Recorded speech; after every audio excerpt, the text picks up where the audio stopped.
का हम पुरजोर तरीके से विरोध करते हैं। आज 2 अप्रैल है और 2 अप्रैल का इतिहास आने वाले समय में उस हिसाब से पढ़ा जाएगा। मैं पिछले 2018 की बात कहूंगा। 2 अप्रैल के दिन इस देश के अंदर एसटी/एससी कानून, एसटी/एससी एक्ट को लेके जो छेड़छाड़ी है उसको कमजोर करने की जो काम किया गया था, और 2 अप्रैल के दिन पूरे देश के अंदर एसटी/एससी ने आंदोलन किया था। उन जो शहीद हुए थे उस दौरान उन लोगों को भी मैं याद करना चाहूंगा। आज वही 2 अप्रैल के दिन तो आने वाले समय में एसटी/एससी मुस्लिम अल्पसंख्यक के लिए यह काला दिवस के रूप में जाना जाएगा। हमारा देश को विश्व में अनेक विविधताओं के बावजूद एक मजबूत राष्ट्र के रूप में जाना जाता है, लेकिन आज उसी भारत देश में वक्फ बिल, औरंगजेब, हिजाब, मंदिर मुस्लिम, हिंदू मुस्लिम, मंदिर मस्जिद करके नफरत के बीज बोए जा रहे हैं, जिससे देश को कमजोर करने का काम किया जा रहा है। एक वक्त हुआ करता था हमारे देश के अंदर, जब देश के अंदर जब मुस्लिम धर्म के त्योहार आते थे, हिंदू धर्म सहित अन्य धर्म के लोग खुशियां मनाते थे सब मिलके। एक तरफ जब हिंदू धर्म के त्योहार आते थे तो मुस्लिम खुशियां मनाते था, और मुस्लिम धर्म के त्योहार आते थे तो हिंदू धर्म के लोग ये खुशियां मनाते थे सब मिलके करेंगे। लेकिन आज वो दौर आ गया है कि घर के अंदर आइसोलेट करने की बात होती है, पुलिस जाब्ता लगाना पड़ता है, एक धर्म से एक दूसरे धर्म की रक्षा करने के लिए माहौल बनाया गया है। इस तरह का जो माहौल है हमारे देश के लिए घातक रहेगा। जब मुस्लिम आज देश के अंदर देखा गया है कि भारत देश का अगर गौरवशाली इतिहास जब मुस्लिम की बात आती है, हम धर्म में क्यों बांट रहे हैं?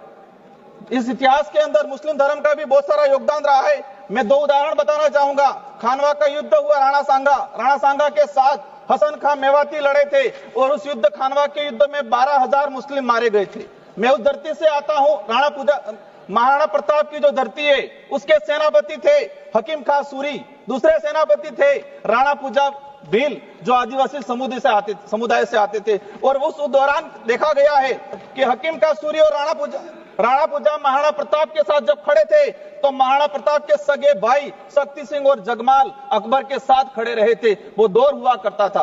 आज मैं बताना चाहूंगा कि देश का इतिहास उठा के देख लो, किसी भी पन्ने में बाहरी आक्रमणकारी से हर वो युद्ध हम लड़े हैं और जीते हैं जब हम धर्म में बट के नहीं एक साथ मिलके लड़े हैं, और हर वो युद्ध हम हारे हैं जिस वक्त हम धर्म में बट गए हैं तो उस दौरान वो युद्ध हारे। इतिहास के हर पन्ने में देखा जाए कि जब धर्म में नहीं बटे हैं, हम एकजुट के लड़े हैं तो बाहरी आक्रमणकारी को हमने भगाया है, लेकिन धर्म में बढ़ गए जहां तो बाहरी आक्रमणी को नहीं भगा पाए। यही भविष्य में होगा। भविष्य में हमें विदेशी ताकतों से खतरा नहीं है, हमारे ही देश के अंदर हम लोग आपस में टकराव, आपस में नफरत पैदा हो जाएगी, दिक्कत करेगी। अंत में 1 मिनट में मेरी बात समाप्त करना चाहूंगा।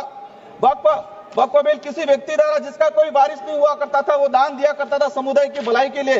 जो संपत्ति मुस्लिम समुदाय के धार्मिक सामाजिक कल्याण के लिए होती थी, आज आप सुनकर उसको व्यवसायीकरण किया जा रहा है।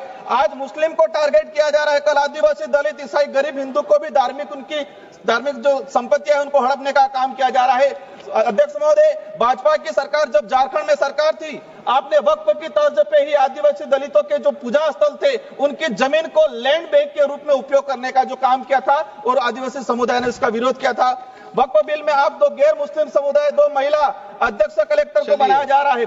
अच्छी बात है, महिलाओं का सम्मान करना चाहिए, लेकिन मैं ये भी कहना चाहूंगा कि देश के अंदर कई ऐसे हादसे आए हैं जहां हिंदुओं के मंदिर में महिलाओं को प्रवेश से भी वंचित किया जा रहा है। आज ऐसी तो आप मुस्लिम महिला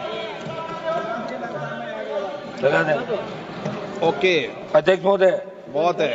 Subscribe now and press the bell icon. Never miss an update.